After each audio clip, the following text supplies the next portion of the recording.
This month's cool book is The Smartest Giant in Town by Julia Donaldson. George was a giant, the scruffiest giant in town.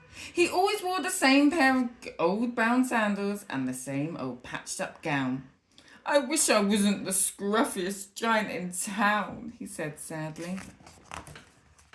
But one day George noticed a new shop. It was for the smart clothes, so he bought a smart shirt, a smart pair of trousers, a smart belt, a smart stripy tie, some smart socks with diamonds up the sides, and a pair of smart shiny shoes.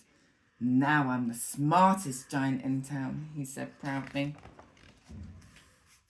George left his old clothes behind in the shop. He was about to go home when he heard a sound. On the pavement stood a giraffe who was sniffing sadly. "What's the matter?" asked George. "It's my neck," said the giraffe. "It's so very long and so very cold. I wish I had a long, warm scarf." "Cheer up," said George, and he took off his stripy tie. "It didn't match my socks anyway," he said as he wound it round and round the giraffe's neck. It made a wonderful scarf. "Thank you," said Giraffe. As George rode toward home, he sang to himself, "My tie is a scarf for a cold giraffe, but look me up and down. I'm the smartest giant in town." George came to a river. On the boat stood a goat who was bleating loudly. "What's the matter?" asked George. "It's my sail," said the goat. "It blew away in the storm. I wish I had a strong new sail for my boat." "Cheer up," said George, and he took off his new white shirt. "It kept coming untucked anyway," he said, as he tied it to the mast of the goat's boat. It made a magnificent sail. "Thank you," said the goat. George strode on, singing to himself, "My tie is a scarf for a cold giraffe. My shirt's on a boat as a sail for a goat. But look me up and down. I'm the smartest giant in town." George came to a tiny ruined house. Beside the house stood a white mouse with lots of baby mice. They were all squeaking. "What's the matter?" asked George. "It's our house," squeaked the mother mouse. "It burned down and now we have nowhere to live. I wish we had a nice new house." "Cheer up," said George, and he took off one of his shiny shoes. "It was giving me blisters anyway," he said, as the mouse and her baby scrambled inside. The shoe made a perfect home for them. "Thank you," they squeaked. George had to hop along the road now, but he didn't mind. As he hopped, he sang to himself, "My tie is a scarf for a cold giraffe. My shirt's on a boat as a sail for a goat. My shoe is a house for a little white mouse. But look me up and down. I'm the smartest giant in town."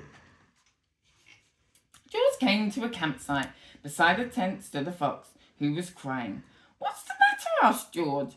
"It's my sleeping bag," said the fox. "I dropped it in a puddle. I wish I had a warm, dry sleeping bag." "Cheer up," said George, and he took off one of his socks with diamonds up the sides. "It was tickling my toes anyway," he said. As the fox snuggled into it, it made a very fine sleeping bag. "Thank you," said the fox. George hopped on, singing to himself, "My tie is a scarf for a cold giraffe. My shirt's on a boat as a sail for a goat. My shoe is a house for a little white mouse. One of my socks is a bed for a fox. But look me up and down. I'm the smartest giant in town." George came to a big squatchy bog. Beside the bog stood a dog who was howling. "What's the matter?" asked George. "It's this bog," said the dog. "I need to get across, but I keep getting stuck in the mud. I wish there was a safe, dry path." "Cheer up," said George, and he took off his smart new belt. "It was squashing my tummy anyway," he said as he laid it down over the bog. It made an excellent path. "Thank you," said the dog.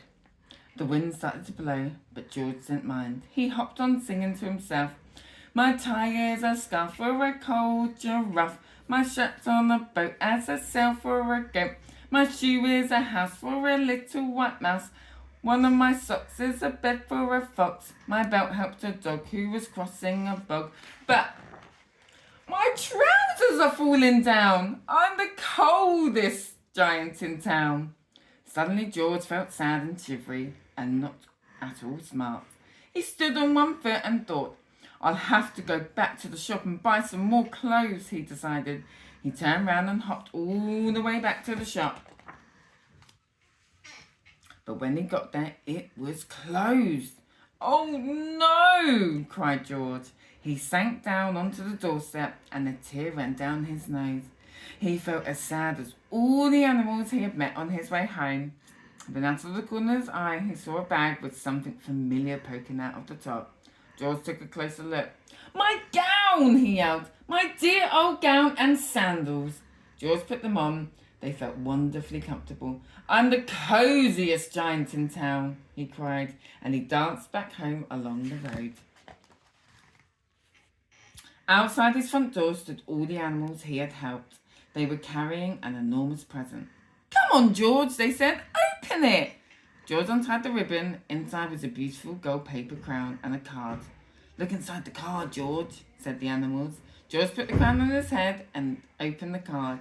Inside it said, your tie is a scarf for a cold giraffe. Your shirt's on a boat as a sail for a goat.